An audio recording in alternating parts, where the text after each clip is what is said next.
नहीं चलेगी, नहीं चलेगी, नहीं चलेगी। आमिर शाह गुंडागर्दी तेरी नहीं चलेगी, नहीं चलेगी। आमिर शाह तेरी गुंडागर्दी नहीं चलेगी, नहीं चलेगी, नहीं चलेगी।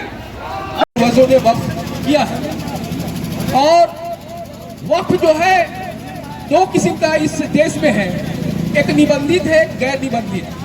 अगर हम झारखंड का बात कर ले तो झारखंड में 152 वक्फ की संपत्ति है, 152 जो निबंधित है झारखंड राज्य सुन्नी वक्फ बोर्ड में, और गैर निबंधित जो वक्फ की प्रॉपर्टीज है उसकी संख्या हजारों में है। गैर निबंधित कौन है? जो मौखिक रूप से हमारे पूर्वजों ने वक्फ किया, मस्जिद के लिए, मदरसा के लिए, मीनार के लिए, मजार के लिए, कब्रिस्तान के लिए, ईदगाह के लिए। एक मौखिक हुआ, एक सादे कागज में भी वक्फ हुआ। सादे कागज में भी वक्फ होता है, मौखिक रूप से भी वक्फ होता है। तो सरकार की जो नजर है वो जो हमारे सादे कागज में जो वक्फ हुआ है, जो मौखिक रूप से वक्फ हुआ है, जो वक्फ बाय यूजर के तहत आता है, तो सरकार ने जो अभी अमेंडमेंट एक्ट 2025 जो लाया है उसमें वक्फ बाय यूजर को खत्म कर दिया। अगर राजा महाराजा, जमींदार, जागीरदार के द्वारा जो जमीन दिया गया था मुसलमानों के धार्मिक कार्यों के लिए, वो सादे कागज में है और मौखिक है, तो सरकार ये कह रहा है कि हम उसको जो है वापस ले लेंगे अगर उस पर विवाद है तो। दूसरा सेक्शन जो 40 है, ये वक्फ एक्ट 1995 है, अमेंडमेंट एक्ट 2013। इसमें जो सेक्शन 40 है इसमें वक्फ बोर्ड को अख्तियार दिया गया था कि वक्फ बोर्ड जो है वक्फ की प्रॉपर्टीज कौन है उसको तय करेगा। तय करने के लिए क्या है कि कोई जो है आवेदन करता है वक्फ बोर्ड में कि इस मैदान में, इस जमीन में इमाम बाड़ा है, मजार है, ईदगाह है, कब्रिस्तान है, मीनार है, या मस्जिद है, या मदरसा है।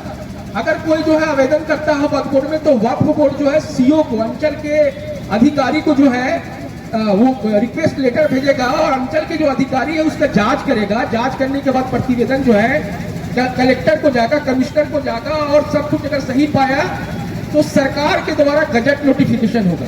तो ये जो सारी प्रक्रियाएं हैं वो सरकार के माध्यम से ही होता है। लेकिन सरकार ने क्या किया कि सेक्शन 40 को हटा दिया। जो वक्फ बोर्ड को अख्तियार था वो अख्तियार किसको दे दिया? कलेक्टर को दे दिया, और कलेक्टर के ऊपर को दे दिया। तो जाहिर से बात है कि कोई कंप्लेन करेगा किसी जमीन, वक्फ की जमीन पर, तो वो क्या होगा कि कलेक्टर साहब जो है ना बोलेंगे कि ईद का नमाज नहीं होगा जब तक इसका फैसला ना हो जाए। मस्जिद में नमाज नहीं होगा, कब्रिस्तान में मिट्टी नहीं होगा जब तक फैसला नहीं हो जाए। और फैसला कब आगा कि तो आपको पता है न्याय का क्या स्थिति है देश और प्रदेश में। दूसरा इंपॉर्टेंट बात यह है कि वक्फ बोर्ड में कुछ साथी बता भी रहे थे कि वक्फ बोर्ड में एमपी का कोटा होता, तो एमपी जो होगा वो मुस्लिम होगा अगर प्रेजेंट में है तो, और अगर प्रेजेंट नहीं है तो एक्स होगा। जैसे कि झारखंड में पहले प्रेजेंट में नहीं था तो कौन हुआ करते थे एमपी कोटा से? तो सलाउद्दीन अंसारी साहब, आपके बगल वाले फुरकान अंसारी साहब उसके वक्फ बोर्ड में मेंबर होते थे वक्फ कोटा, एमपी कोटा में।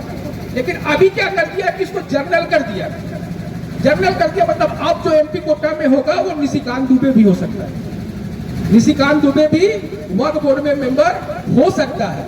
उसके अलावा दो और हमारे गैर मुस्लिम भाइयों को जो है उसमें मनोनीत करने का कानून लाया गया है। उसके अलावा जो है ज्वाइंट सेक्रेटरी लेवल के एक सीओ होंगे जो भी गैर मुस्लिम होंगे।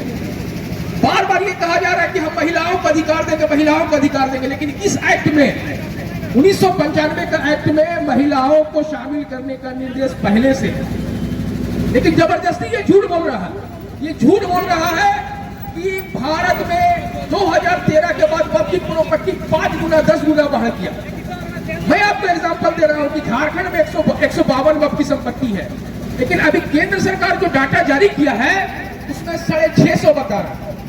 कितना बता रहा? 650 है। कितना? 152। तो जो वक्फ की प्रॉपर्टी जो मदरसा है, मदरसा में अगर जो बाथरूम है उसका भी लोगों ने जीआई मैपिंग कर लिया और उसको भी वक्फ प्रॉपर्टी गिन लिया। मदरसा में जो बाथरूम है उसको भी वक्फ प्रॉपर्टी मान रहा है, जबकि मदरसा वक्फ की प्रॉपर्टी है। मदरसा में तो रूम भी होगा, हॉल भी होगा, बाथरूम भी होगा, तो वो तो वक्फ प्रॉपर्टी नहीं ना, वो ना मदरसा ना वक्फ प्रॉपर्टी हुआ। झारखंड में रांची में अंजुमन इस्लामिया है जिसका वक्फ नंबर 1701 है। अंजुमन इस्लामिया में कितना बताया क्या है वक्फ की प्रॉपर्टी? 250, जबकि वो एक तो है। उसको बोला किसके अंदर में 250 वक्फ की प्रॉपर्टी है। तो जो धार्मिक खबर दिया गया कि हाईकोर्ट नहीं जा सकते हैं, तो सेक्शन 81 से लेकर 84 तक इसमें देखिएगा कि ट्रिब्यूनल अगर डिसीजन सही नहीं देता है और ट्रिब्यूनल के डिसीजन से अगर हम संतुष्ट नहीं है तो हाई कोर्ट में हम रिव्यू पिटीशन फाइलिंग करेंगे, ये एक्ट कहता है। लेकिन लोकसभा और राज्यसभा में कहा गया कि नहीं नहीं, जो एक्ट था उसमें हाई कोर्ट और सुप्रीम कोर्ट जाने की इजाजत नहीं था। हम ये साबित कर देंगे कि आपके देवघर में जो मजार है उसका मामला हाई कोर्ट में चल रहा है। देवघर में जो मजार है, क्या नाम है उस मजार का, बड़ी नामी मजार है, सारठ का मजार का मामला हाई कोर्ट में चल रहा है। तो कैसे चल रहा है ये भारत सरकार को बताना चाहिए। जब आप कह रहे हैं कि एक्ट में ऐसा प्रोविजन नहीं था तो फिर हाई कोर्ट में कैसे चल रहा है? मुख्तार खान साहब उसका केस लड़ रहे हैं झारखंड हाई कोर्ट में। तो भारत सरकार के जो अल्पसंख्यक कार्य मंत्री किरण रिजिजू हैं, जो हमारे केंद्रीय गृह मंत्री अमित शाह जी हैं, उन्होंने झूठ बोला है, झूठ बोल के भावनाओं से खेला है और हमारे धार्मिक स्वतंत्रता, हमारे समानता का अधिकार, हमारी इस्लामिक परंपरा का अवहेलना करते हुए, उल्लंघन करते हुए, तानाशाही रवैया अपनाते हुए गलत तरीका से वक्फ एक्ट 1925 लाया है। उस एक्ट का हम लोग विरोध करते हैं, खंडन करते हैं, निंदा करते हैं और भारत सरकार से मांग करते हैं कि आप लचीलापन दिखाइए। और जो भारत के मुसलमान हैं, एक शायर है ना कि हम मचलते हैं तो वादियां मचलती है, हम मचलते हैं तो वादियां मचलती है, हम उबलते हैं तो तूफान आता है। हमें कोशिश ना करो बदलने की, हम बदलते हैं तो इतिहास बदल जाता है। तो इतिहास बदलवाने का प्रयास हम ही साथी ना करें।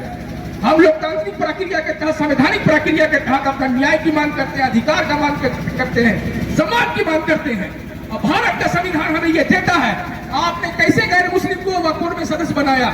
क्या हिंदू धार्मिक न्यास बोर्ड, क्या सिख धार्मिक न्यास बोर्ड, क्या जैन धार्मिक न्यास बोर्ड में मुसलमान मेंबर हो सकता है?